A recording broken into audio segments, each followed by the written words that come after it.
na imani, ukiwa na bidii, mwanga uko mbele yako. Mimi naamini kwamba mmoja na wawili ni vitu viwili tofauti, yani wawili ni wawili tu. Familia yangu ni maisha yangu na ina mchango mkubwa sana. Amini katika Mungu, kila kitu kinawezekana.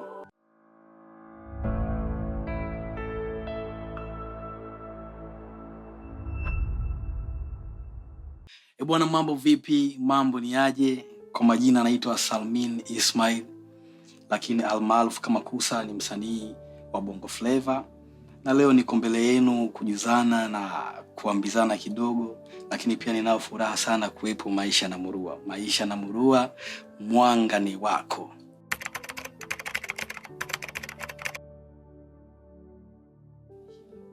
Bwana, kwanza kabisa namshukuru sana Mwenyezi Mungu. Naweza nikasema familia yangu ni 90% ya maisha yangu, kama si 95. Lakini kingine pia, kabla hata kuelezea, niseme tu bila amani, bila dua, mafanikio utayasikia tu kwa mwingine. So kama amani haitoki kwenye familia ikatoka sehemu nyingine, hiyo itakuwa sio amani. Amani lazima ianzie kwenye familia yako. So amani ndani ya familia inafanya tufanye kazi kwa bidii, inafanya tuchakarike sana. Kwa hiyo mimi kwa kifupi za nikasema familia yangu ni maisha yangu na ina mchango mkubwa sana. Ni chanzo cha mimi kupambana, kwa sababu sasa hivi nimekuwa sana, tofauti na ukiongelea miaka 2018 huko 15. Nimekuwa nina watoto ambao wanahitaji kusoma, wanahitaji kulelewa vizuri. Hivyo lazima akili itanuke, nifanye vitu vingi.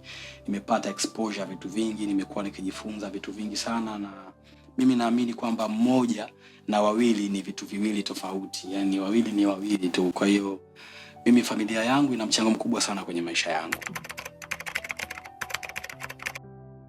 Bwana, mimi kitu kimoja ambacho natamani sana niulizwe kuhusu watu, hasa mitandaoni, sisi wasanii na wengine pia, kwamba maisha yanaendaje. Bwana, usitamani maisha ya mtu. Usitamani maisha ya mtu kabisa. Lakini kitu kingine pia natamani kuambia watu kwamba kila kitu kinawezekana. Yani ukiwa na imani, ukiwa na bidii, mwanga uko mbele yako. Kwa siku zote natamani kuulizwa kwamba jamani, haya maisha ya mitandaoni na maisha halisi vinafanana? La hasha, si kweli. Kwa hiyo ndugu yangu, mtandao usikutese. Mimi naamini kwamba wewe una nafasi kubwa sana kwenye maisha yako kuliko mtu mwingine. Usiingie kwenye kitu ambacho hakihusiani na wewe. Baki kuwa wewe. Yep.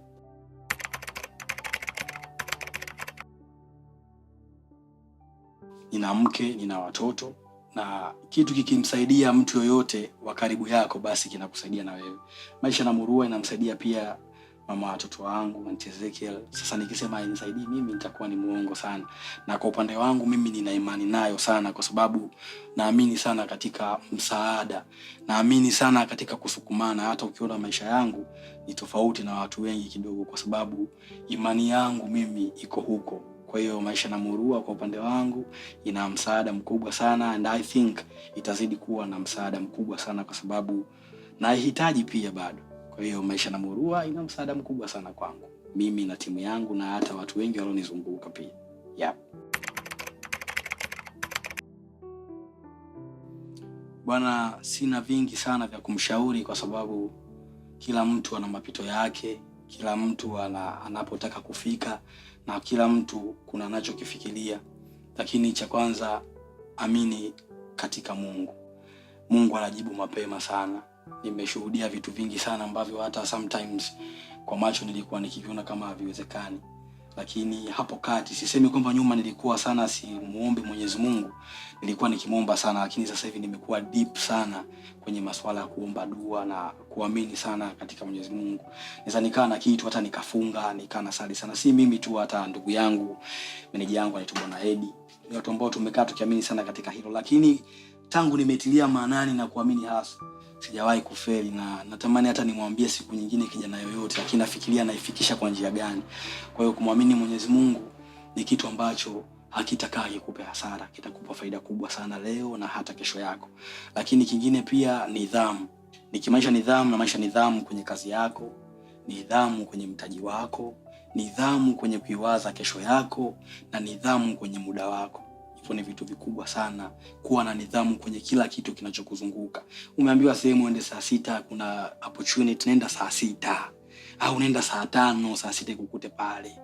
Yani umeambiwa kuna kitu umechukua, umekopa, labda inabidi urudishe tarehe 6. Hakikisha una mahesabu kwamba tarehe 5 nitapata hela ya kurudisha hela ya watu.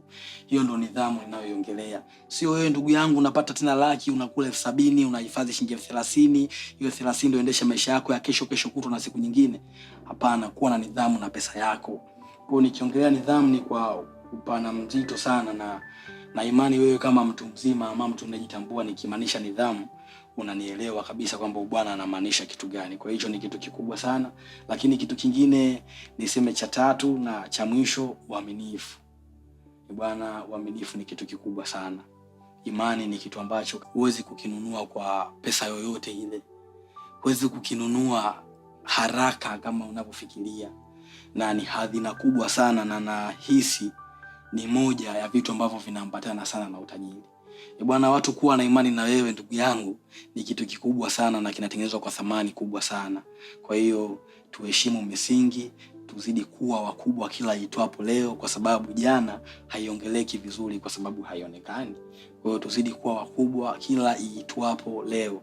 Kijana wewe uliyeko hapo, aidha una elimu ya chini, ya katikati, ama ya juu, kama huna ajira hapo ulipo na unajua kabisa una majukumu mengi, anza kujitathmini na kujua kwamba mimi nafanya nini kinipe thamani na kuijua kesho yangu hata mwanga wake.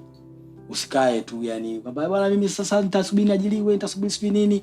Usikae sana ukapiga story na watu wengi ambao hata hujui kama atakusaidia nini. Watu wanaokuzunguka ni sababu ya kufanikiwa. Kwa hiyo tubaki na hayo. Mimi sina mengi, nisieni karibu tena, ila niwaambie tu kwamba maisha na murua, mwanga ni wako. Na kizuri zaidi, hawa watu sasa hivi kuna maisha na murua microfinance ambayo itawasaidia kupata mtaji. Lakini pia kama ninavyokuambia, itengeneze hiyo imani, uaminike. Umwambie mtu point ambayo atafanya achukue pesa yake akupe na kuhisi kama hapotezi. Kwa hiyo karibuni maisha na murua microfinance. Mimi pia nitakuwa ni mteja wao mkubwa sana, so nitajisikia faraja ya kuunganika na wewe. Mimi niseme tu nawapenda sana na ninayo furaha sana kuwa mgeni wenu leo hii. Yep.